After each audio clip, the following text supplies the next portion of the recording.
People deluded. You lot know I love young players. Joe Willock's been a bad boy this season. I really like Joe Willock, man. I mean, I've seen him come through the under-18s, probably playing in further forward positions. I remember him playing on the flanks. I mean, he's always been a baller for me. He's always been a very good dribbler, good technical ability. He's got, obviously, he's very skillful. A lot of issues was just around physicality and stuff that he couldn't control. He was still growing. Obviously, every footballer's growing mentally, but physically, he needed to grow into his body. Obviously, playing week in, week out, playing with physically more experienced and more developed men. And he's taken to that. I believe the next, well, including this season, probably the next 18 months are very decisive in his career.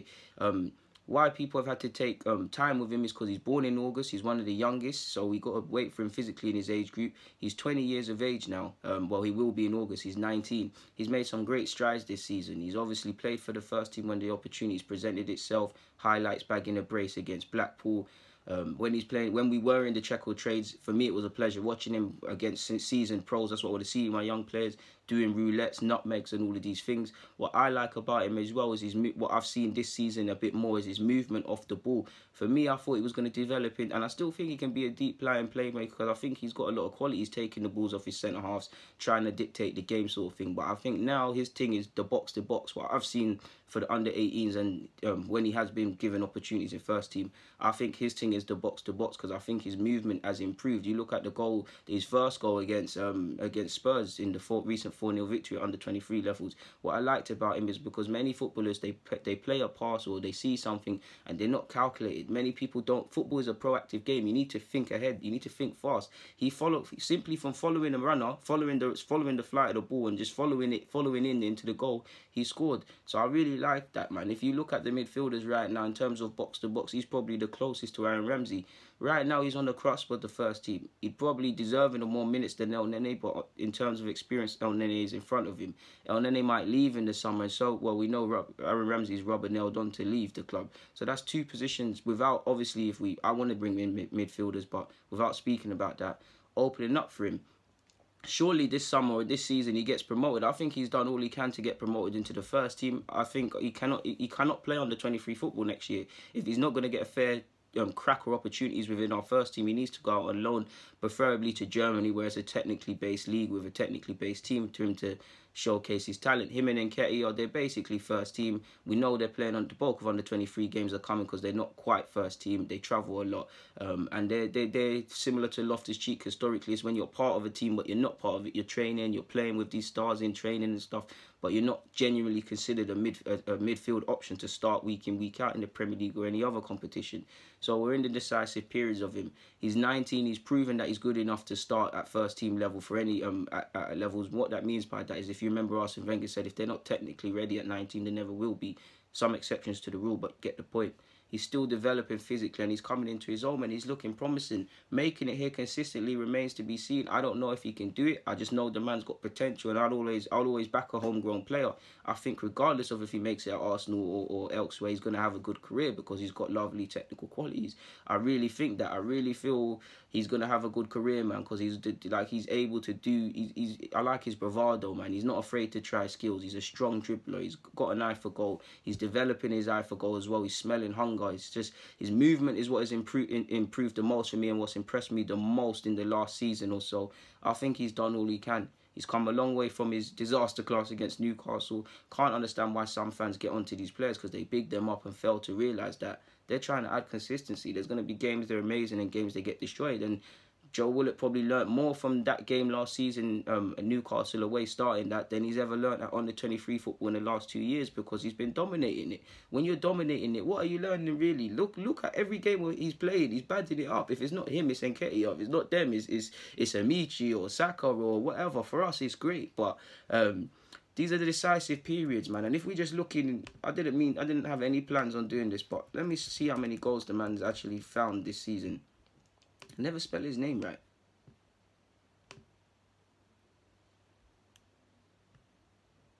Yeah, he's born in August, people, like I've already told you. Shout out to Chris Willock as well. I love him, but I saw him play for Benfica yesterday again. See, was it that team that begins with a V?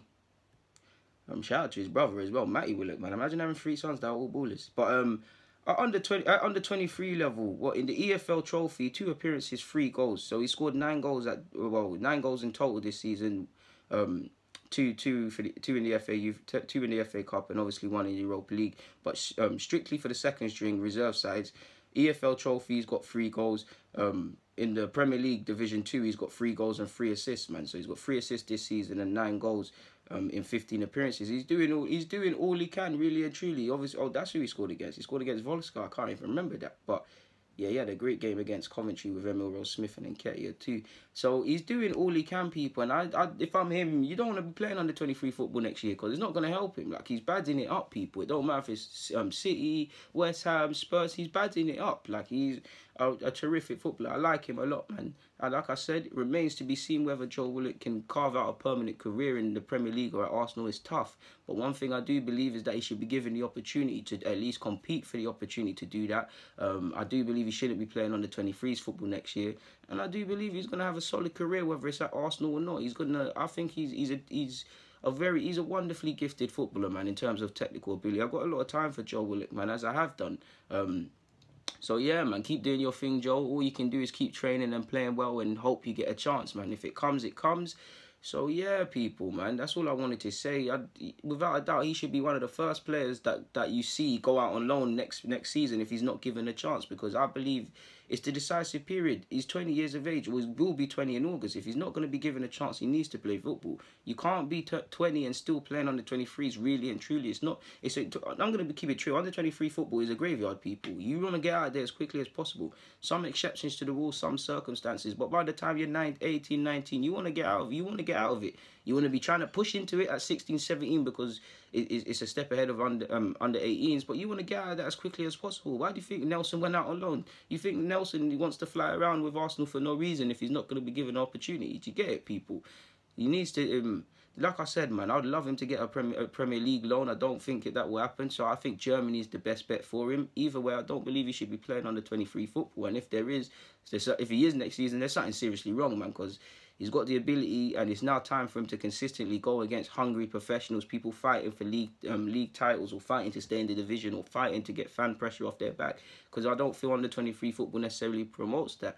Like I've seen with Joe Willock as well, under 23s, everything goes his way essentially. We need things to not go his way. We need he is a resilient person, but we need it to be we need him to try certain dribbles and it for not to work. So he has to try something else. Or if he tries to hold on to the ball too long, I don't advocate fouling, but he gets fouled, so he has to think quicker. You see it, people. I've already said he's thinking quicker with his movement, but just imagine how much he'd improve more playing men's football, experienced pros week in, week out.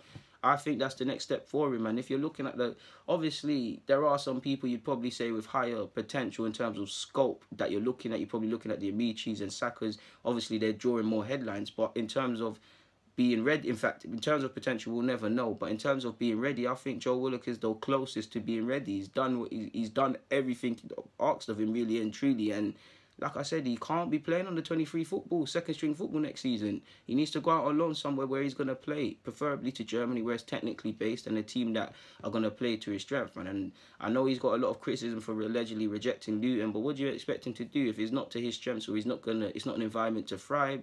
Then what can he do? Because historically, you've seen a lot of English teams, players loaned out, technically based players loaned out to Championship, League Two sides, and they're not able to thrive because the team don't play to their strengths. Their parent club that they're loaned on is seeing this and thinking, oh, they're failing to adapt, let's release them. Do you see what I'm saying, people? It's no coincidence Dan Crowley is having more success he needed to improve consistency-wise, but he's having more success now in Holland than he's ever had in England. He showed patches at Oxford and Barnsley, if I remember correctly, but in terms of consistently showing that, wasn't able to. Some of that allegedly was down to discipline. I can't comment on that because I don't know, but yeah, man, I think I've said everything I needed to say, so I'm going to keep it pushing, people. So on that note, people, deluded, stay safe. I'm out.